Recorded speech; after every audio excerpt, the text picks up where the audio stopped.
Alhamdulillahi wahidil qahar, al-azizul ghaffar,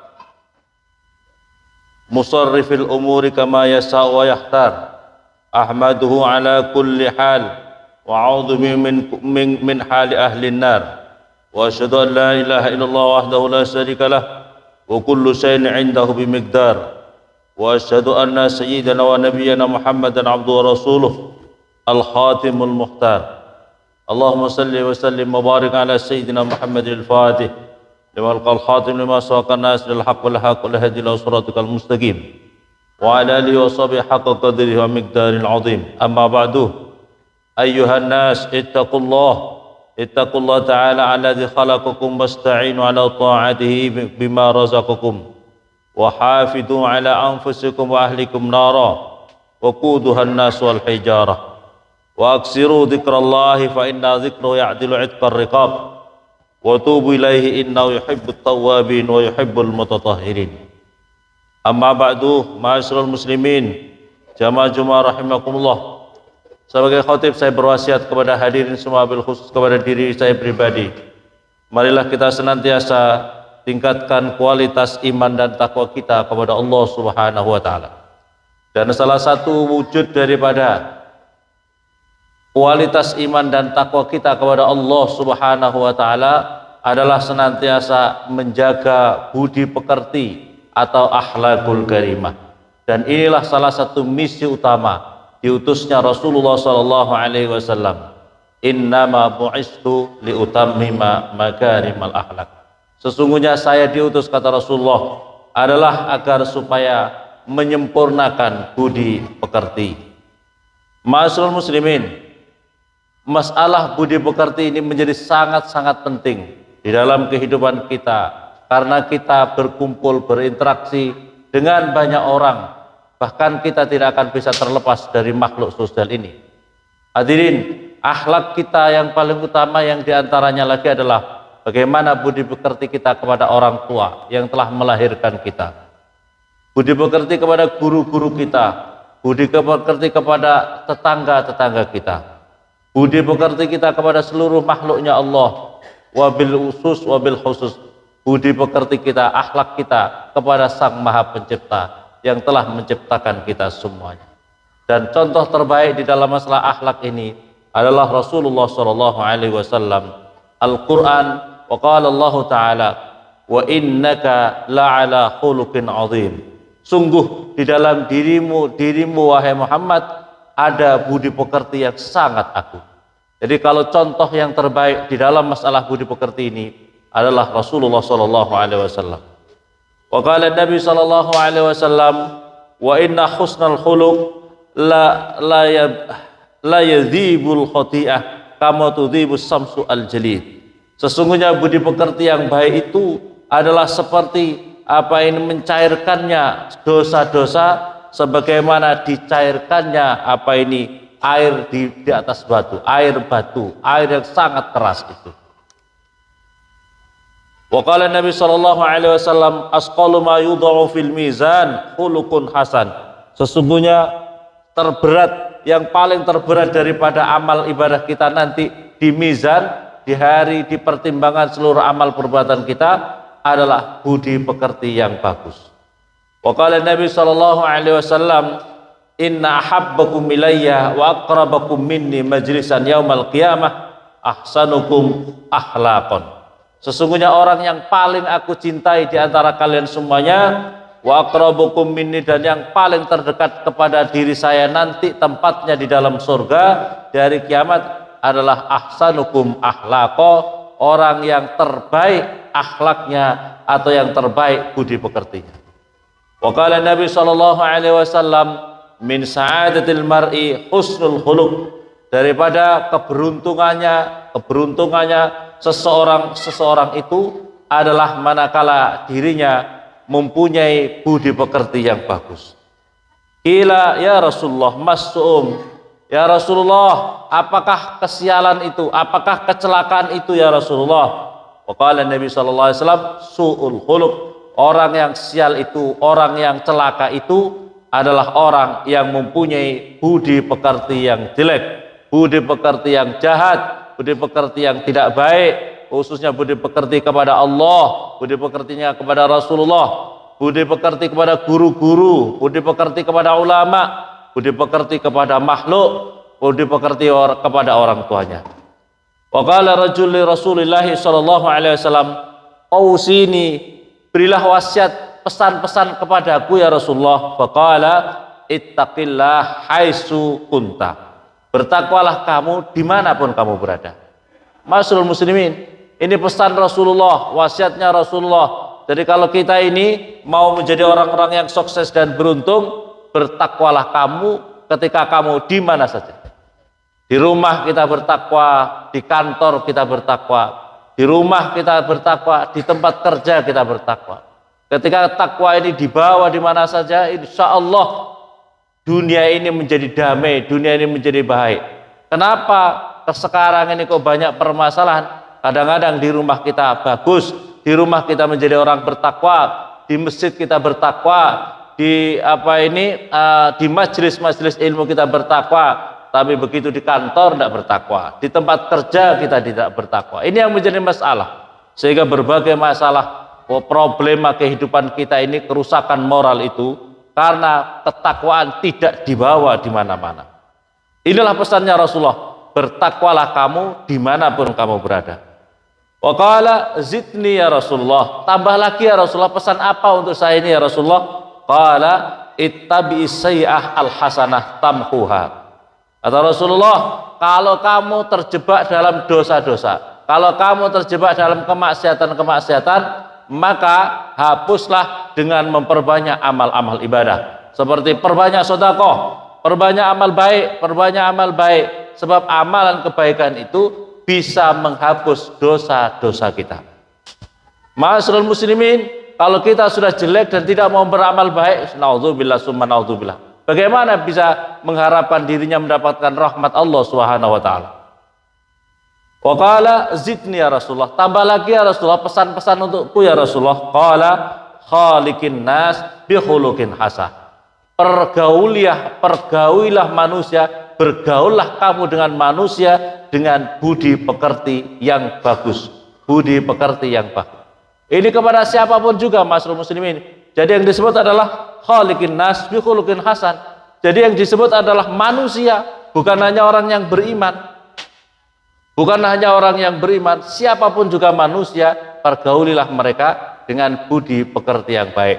Ada disebut dengan apa itu? Ada ukhuwah Islamiyah, ukhuwah basariyah, ukhuwah wataniyah. Kita harus bisa menjaga persaudaraan sesama muslim, persaudaraan sesama manusia, persaudaraan sesama warga negara.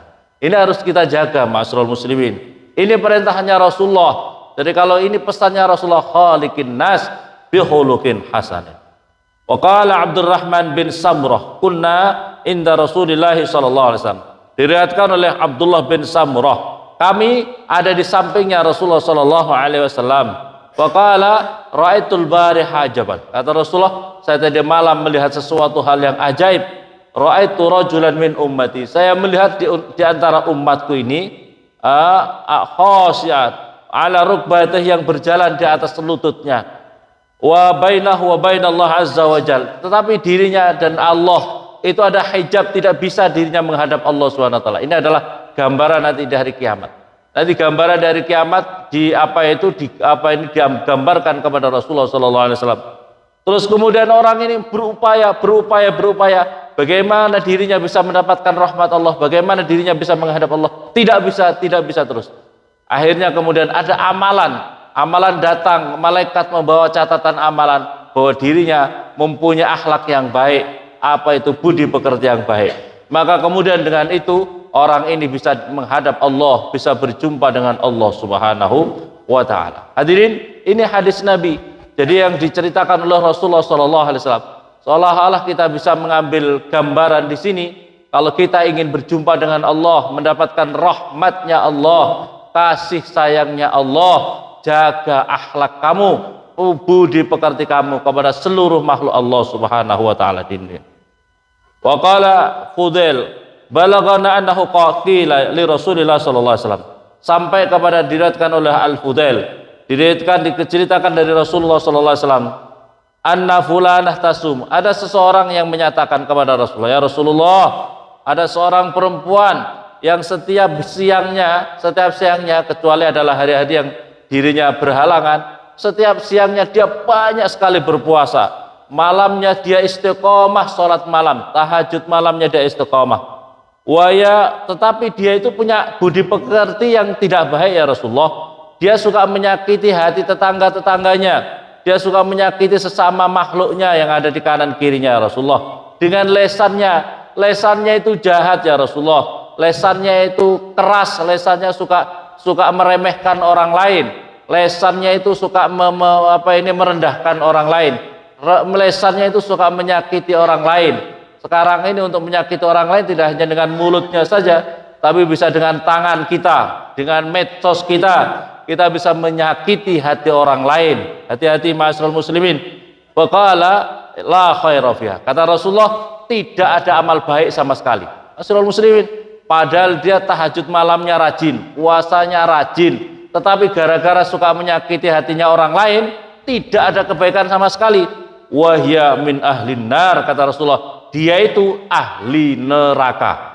Bayangkan hadirin, padahal dia itu ahli tahajud malam, ahli puasa, tetapi kata Rasul dia ahli neraka gara-gara suka menyakiti hati orang lain, akhlaknya tidak baik kepada orang lain. Bagaimana kalau kita jarang tahajud, atau mungkin barangkali tidak pernah tahajud?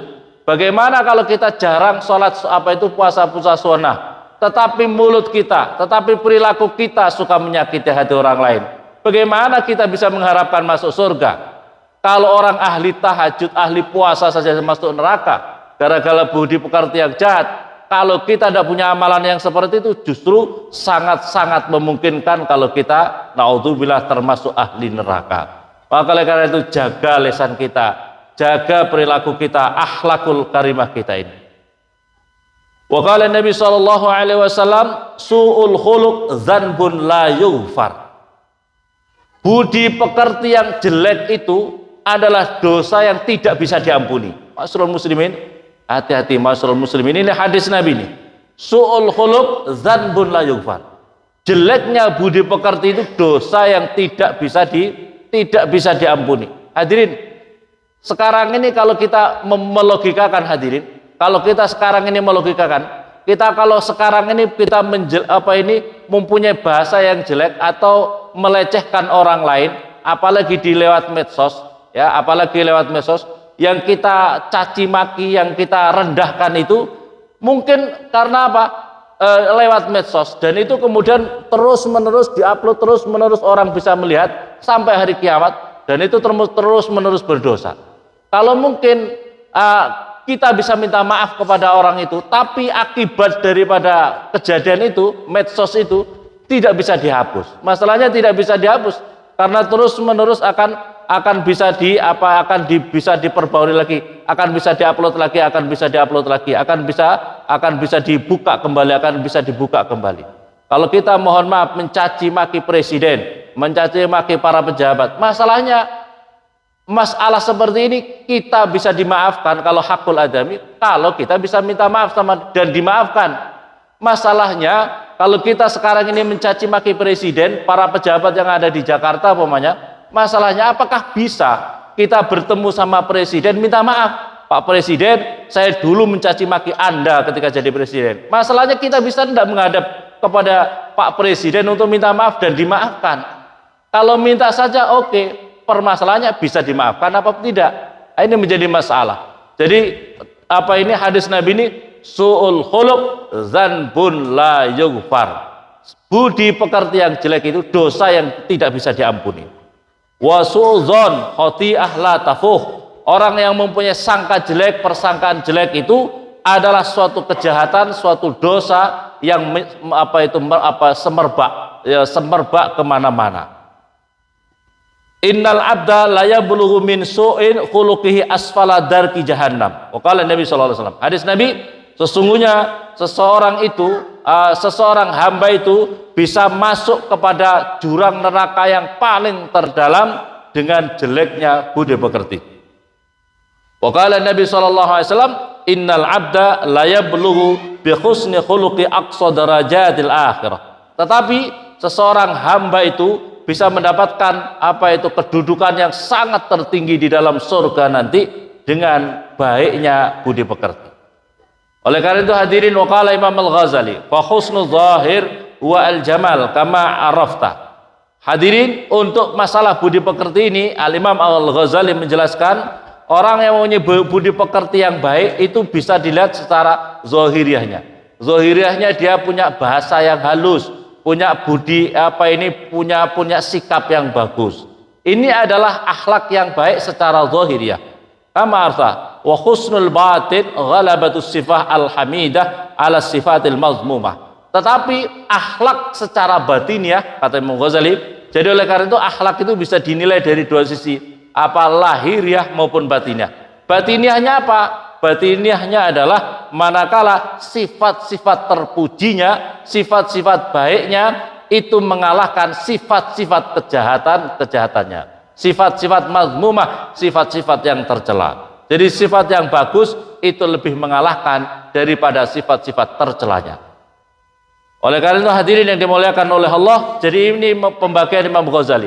Jadi masalah husnul khuluq, budi pekerti itu dinilai zahiran wa batinan. Wa qala Nabi sallallahu alaihi wasallam, ahsinu akhlaqakum, perbaikilah budi pekerti kalian semuanya.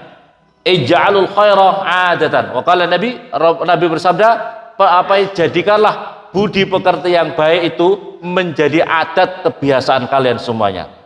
Masyarul muslimin, di antara hal yang ingin saya sampaikan dalam keterangan hadis Nabi ini adalah sekarang ini jeleknya budi pekerti ini, sebagaimana tadi saya sampaikan, adalah budi pekertinya kepada Allah, akhlaknya kepada Allah yang menciptakan diri kita. Budi pekertinya yang jelek kepada Nabi.